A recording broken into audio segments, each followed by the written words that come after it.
En vrai, les primes à l'époque, t'avais vraiment une logique particulière, C'est vrai. avec notamment, je reprends le même exemple, mais dans un équipage Yonko, c'était parfait. T'avais vraiment une hiérarchie, puissance, prime, Cracker en dessous de Smoothie, en dessous de Katakuri, et Big Mom, le Yonko, elle est hyper forte, elle a l'Empire et tout. Prime de ouf. Mais là, franchement, je vais être honnête, hein, tu me mets que la prime de Mihawk à 3 milliards 6, je pète un câble.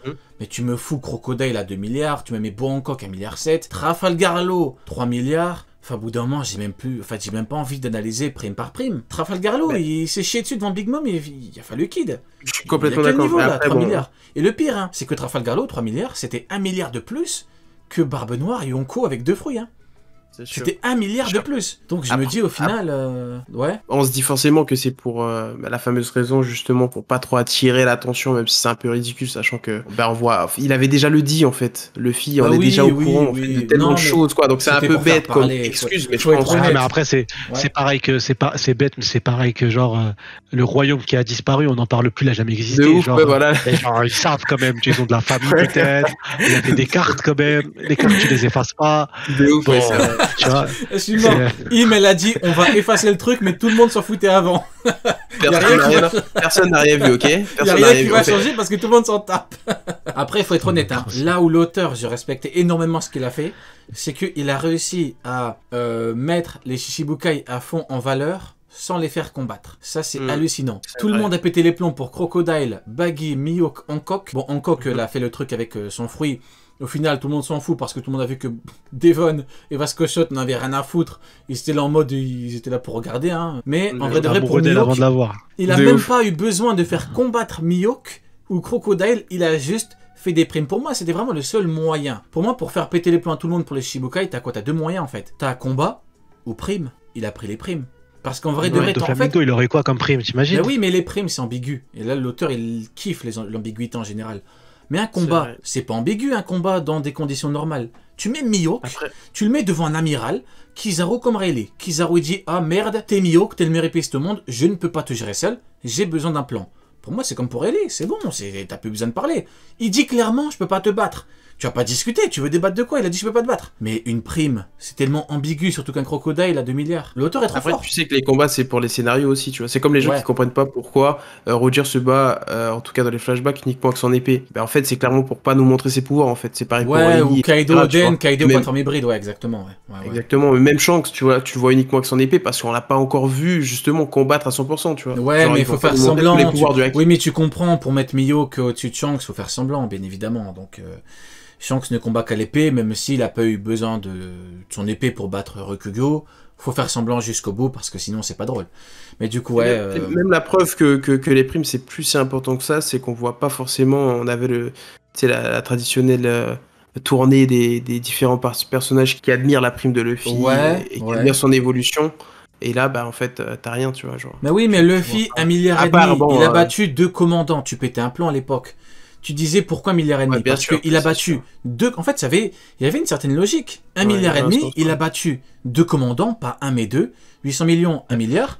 Il a fait un bordel chez Big Mom et il est reparti. Donc là, t'as le côté puissance, t'as le côté exploit et tout, t'as tout. Mais là, t'as un Crocodile à 2 milliards. Crocodile, 2 milliards. On va dire, Law, il a battu Big Mom et tout avec Kid, ok. Mais Crocodile, bordel, 2 milliards. 2 milliards, c'est 2 Katakuri. Tu te rends compte, 2 Katakuri.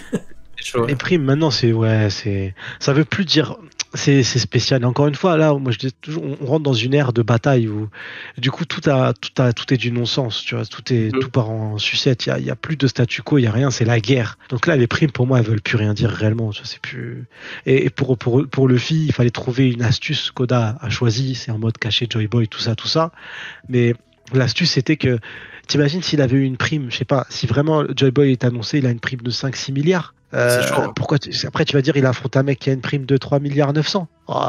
Mais du coup à ce moment-là Dragon tu le mets où en fait? Dragon, oui mais par contre je suis désolé, c'est pas un pirate. Par contre je suis désolé, Barbe Noire. Ouais je sais c'est pas un pirate mais là sa dangerosité quoi. Contre, je suis désolé du GM quoi. Mais Barbe Noire ils l'ont doublé, il a 4 milliards. Luffy tu le mets à 3 milliards 9, ça ne va choquer personne. En vrai ça ne va choquer personne. Non ça choque personne. Donc, mais l'objectif c'est de se dire qu'en gros il reste encore. De toute façon c'est sûr il va se passer quelque quelque chose qui fait que sa prime va augmenter, tu vois. Déjà, dans tous les cas, Aramaki, il a l'info. Il a toutes les infos, en fait. Il sait que c'est Luffy qui a battu Kaido, etc.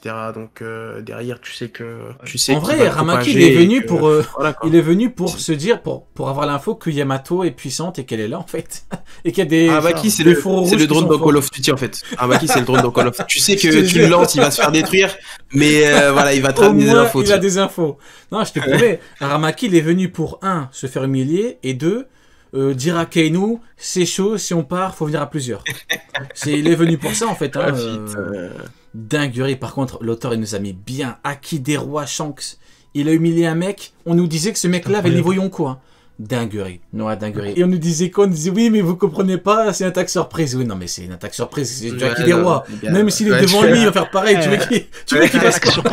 L'attaque surprise, elle est à 150 bornes. Ouais, surprise. Mais c'est pour ça, moi je dis, tu connais dans X-Men. Genre, le mec, c'est Magneto va mettre un casque pour se protéger. Tu veux qu'il fasse quoi? Qu'est-ce que tu veux qu'il fasse? Il est en forme combative. Aramaki, il le dit bien. Il le dit, je peux pas l'affronter maintenant. Ça veut dire tout simplement, je peux pas l'affronter tout seul. Non, il peut rien faire. Oui.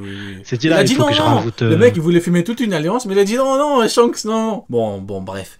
Du coup, écoutez, on va conclure avec les Shishibukai. Vous avez encore un peu de temps ou pas? Vous avez encore un peu de temps? Ouais, moi, j'ai pas de temps. Moi, je vais y aller, frérot. Demain, réveille tôt. Ok, ça marche. Bon, le petit, le taf. On se capte la semaine prochaine. On parlera du 1061, du coup. Hein. Ouais, on écoutera Neil aussi du coup. Ouais, il a envie de débuter Neil, oh là là. Il veut débuter. Ouais, il veut débuter, il en a quoi sur la patate depuis quelques jours là. Ok, il accumule, ça va être pire. Vas-y, c'est Neil, ciao, bonne soirée. Salut les gars. Salut. Hop, du coup, Aiz, écoute, on va continuer. Parlons un petit peu du futur des Shishibukai. Quel est ton avis un petit peu sur le futur de Bangkok? Après, je te donnerai mon avis un petit peu. Je te donne rapidement mon avis là-dessus. Pour moi, Bangkok, elle a un pouvoir cheaté. Mais à un niveau global qui n'est pas un niveau qu'on peut comparer à un niveau de Katakuri. Parce qu'on voit bien, il y a le distinguo entre les capacités d'une personne, les pouvoirs d'un fruit, et le niveau global. Vanogur le dit bien par rapport à Ace. Il dit, je pensais que le mec était juste fort avec son fruit, mais non, il a un bon niveau de base, donc le mec est digne d'être commandant. Parce qu'un commandant, c'est quoi? C'est un mec qui a une parfaite maîtrise du fruit, mais également un bon niveau global. Quand tu regardes un Jose qui peut parfaitement combattre un Okiji, Marco, etc., tu vois que c'est un truc de fou. Alors que un mec comme Doflamingo s'est fait, je vais dire les termes, humilié par le Gear 4. Il s'est fait humilier par le Gear 4. Donc pour moi, Bangkok, elle a un pouvoir de fou, elle a un pouvoir cheaté, elle te change en pierre et tout. Pour moi, c'est comme une Sugaru, l'exemple parfait. Depuis que je donne l'exemple, on me fait plus que Bangkok. Perona, après Nestobi, a battu Zoro, Franky et Sanji facilement avec son truc. Voilà, pour moi, Bangkok, c'est pareil, mais elle est un peu au-dessus en termes de niveau truc. Maintenant, en termes de futur... Franchement, je vois pas trop comment... Donc ouais, vas-y, quel t'invite déjà sur le niveau de Bangkok, sur sa puissance, son fruit et son futur? Par rapport à Bangkok, je pense que Barbe Noire, il a soulevé un truc assez intéressant au moment où il lui dit que justement il sera obligé de la tuer parce que quand t'es un homme, en fait, tu peux définitivement pas en fait résister à son pouvoir. En fait, tu peux pas résister à son pouvoir et il est obligé. Donc même lui, tu vois qu'il était pas forcément sous son charme ou quoi, mais au bout d'un moment, t'es obligé de céder. On a vu qu'il y a potentiellement des secrets et des anciens utilisateurs de ce fruit-là qui avaient peut-être pétrifié des gens avant. Donc il y a peut-être des secrets, des choses qu'on ne sait pas encore. Et je pense qu'elle a quand même un bon niveau global. On a vu quand même détruire des PX5 à l'époque, Marineford assez facilement. Donc je pense quand même que ça reste très facilement. Genre, je pense que c'est pas non plus n'importe qui pourrait. Même si c'est vrai que, comme tu disais tout à l'heure, Katharina Devon, elle s'en foutait un petit peu, elle était là juste pour regarder et tout, mais c'est pas non plus tout le monde qui pourrait pétrifier comme ça des commandants de ce niveau-là, tu vois. Après, c'est vrai qu'ils étaient un peu déjà sous son charme, c'est beaucoup plus simple, mais son futur, c'est vrai que là, maintenant, est-ce qu'elle va rejoindre Luffy? Voilà, est-ce qu'elle va peut-être rejoindre Luffy? Ça fait longtemps qu'ils ne sont pas vus. Moi, je pensais qu'elle allait se faire capturer, au final, pas du tout. Donc ouais, il y en a qui disent que Doflamingo aussi va potentiellement sortir, mais moi, je pense qu'elle a quand même un bon niveau encore. Je sais pas si elle mérite autant en termes de primes. Je pense que c'est son fruit qui justifie ça. Pourquoi Barbe Noire le veut à tout prix? Je sais pas dans quelle utilisation pourrait s'en servir, mais je pense que c'est son fruit qui justifie en tout cas sa prime. Par contre, mon manga, il a vraiment trouvé le cheat code. Hein.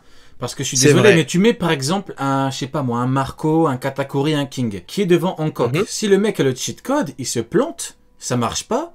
ça marche plus, ouais. Mais bonne chance jusqu'à quand ça marche plus? C'est ça le problème. Ouais, exactement. Mais franchement, je me dis que si on remplace, par exemple, Bo Hancock, on dégage Doflamingo, on met Bo Hancock en boss final sur Dressrosa. Franchement, pour moi, c'est peut-être qu'une impression, mais en termes de résistance, à mon avis, le Gear 4 la tabasse. La défense, ouais, je suis d'accord que Doflamingo. Hein. C'est vrai, je suis d'accord pour avec moi, toi. c'est qu'une impression, mais à mon avis, elle n'a pas une résistance de fou. Et voilà pourquoi. C'est pas son atout principal. Voilà pourquoi c'est compliqué pour moi de la comparer à un second Jonko. Un second Jonko, je vais utiliser le terme, mais c'est une anomalie. Pour moi, c'est. Je suis d'accord. Tu vois ce que je veux dire? Pour moi, on voit bien Barbe Noire, il étrangle, il en peut plus. Barbe Noire, déjà, il est à 2 doigts de prendre le fruit et de partir. On a bien vu que. Il a dit, tu vas me transformer en pierre. Il allait la tuer. Donc en vrai, est-ce qu'elle a un grand intérêt plus tard? Pour moi, en termes je pense qu'il n'a pas fait le déplacement pour rien, donc je pense qu'il aura un intérêt plus tard. Tu vois, on a eu quand même des informations par rapport à l'utilisation de son fruit, le fait que même si elle pétrifie quelqu'un, derrière, si elle meurt, la personne, elle reste pétrifiée. Mais est-ce qu'elle connaît toute la vérité à propos de son fruit? C'est ça la vraie question. Et si justement, il y avait la possibilité de dépétrifier la personne, même par rapport à Xebec, ça pourrait être même je sais pas, peut-être que son corps est quelque part, tu vois, un truc comme ça, genre ça serait quand même fou, ou juste quelqu'un d'autre, ou quelqu'un qui a un fruit, un truc de fou, j'en sais rien, tu vois, mais ça, je pense qu'elle aura son importance plus tard. Je pense pas qu'il se soit déplacé pour ce fruit en particulier. Après, je sais pas si j'avais bien compris, mais je crois que il y a l'utilisation inverse. Si le mec, tu le trouves chum, un truc comme ça, je crois que c'était Henry qui m'avait dit ça par rapport aux fruits. En gros, Barbe Noire, en gros, s'il l'utilisait sur lui et que les gens le trouvaient moche, au contraire, ben, ils allaient être asservis. Et en gros, Barbe Noire pourrait les garder sous la main avec un Black Hole, par exemple, et les sortir comme Moria au moment opportun, tu vois. Ouais, après le truc, c'est que bon, vu que là, Rayleigh l'a sauvé, est-ce qu'on a encore une intrigue vis-à-vis du fruit? En fait, ça m'étonnerait. Je pense pas qu'il va revenir, quoi. Le chapitre, là, on a eu un chapitre entier pour introduire le CSG, et 2, pour que Rayleigh sauve Hancock, en vrai. Donc ça m'étonnerait qu'on revienne dessus. Maintenant, pourquoi est-ce qu'il voulait vraiment le fruit? Là, pour le coup, ça m'étonnerait que ce soit juste un fruit en termes de puissance. Ça m'étonnerait. Mais non, parce que bien sûr que non, parce que pour moi, il a déjà 2 des fruits les plus puissants. Je pense que là, il va plutôt se diriger vers des fruits utilitaires. Utiles, tu vois, des fruits très utiles, tout à fait. Pourront lui servir pour justement créer une armée, voilà, se déplacer. Déjà, on n'y pense pas assez, mais par exemple, moi, je pense aux fruits de Kuma, en vrai. Moi, je trouve que c'est une dinguerie que Kuma... Fruits cheatés. Mais bien sûr. Il a déplacé 7, 8, 9, il a déplacé combien de mecs en quelques secondes, il les a envoyés dans des îles genre super espacées, tu vois. Moi je trouve que c'était une dinguerie, tu vois. Franchement, moi je me dis, pour le pire aux fruits, il a envoyé Burgess, quoi. Moi j'aime bien le côté un petit peu Burgess, c'est un champion, tu vois. Tu l'envoies dans un colisée. Toi j'aime bien. J'ai bien aimé l'idée aussi, ouais. Le fruit d'un commandant. On voit quelqu'un de Burgess, et même, j'ai pas envie de l'insulter, mais Burgess, c'est un vice. J'ai l'impression que c'est un vice, tu vois ce que je veux dire? Après, tu voulais qu'il envoie qui? C'est ça le problème. Parce que derrière, imagine il envoie Shiryu. T'envoies un commandant, tu vois, on sait pas. Imagine il envoie Shiryu, et justement, Shiryu, par exemple, toi, tu me disais que toi, t'aimerais bien un scénario où Shiryu, il tue Mihawk.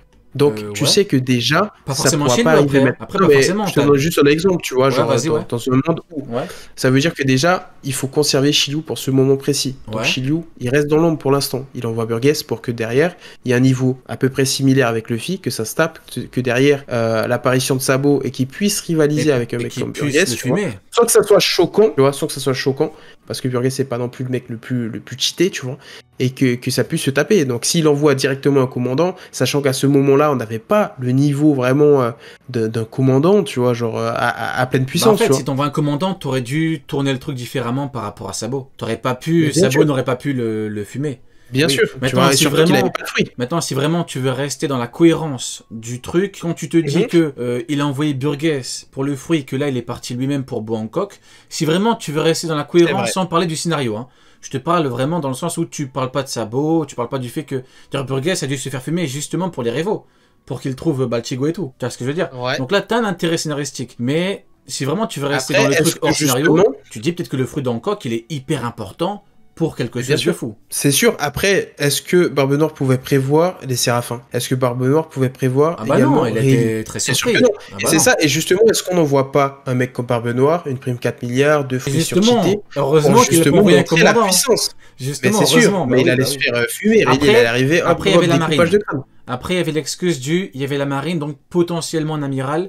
Voilà pourquoi il fallait au moins que ce soit lui qui vienne, parce que si t'envoies un commandant, c'est très chaud. De gagner et tout, c'est soit au maximum, t'auras un combat long. Donc il fallait quand même qu'il vienne. En fait, dans tous les cas, t'as des justifications. En fait, t'as des justifications dans les deux sens. Pour que le fruit soit hyper important, maintenant ça va aussi dans le sens de la prime. Prime de fou, mais bon, t'as aussi des trucs qui vont dans le sens du... Peut-être qu'il voulait juste le fruit, qu'il est intéressant, peut-être que c'est pas un truc de fou non plus. Ça va dans les deux sens. Mais de là à dire je vais pas le laisser à la marine, celui-là, tu vois ce que je veux dire? Tout à fait. Se déplacer comme tu dis en personne, voilà, c'est quand même chaud. C'est ça qui me fait dire que le fruit il est fou. Maintenant, pourquoi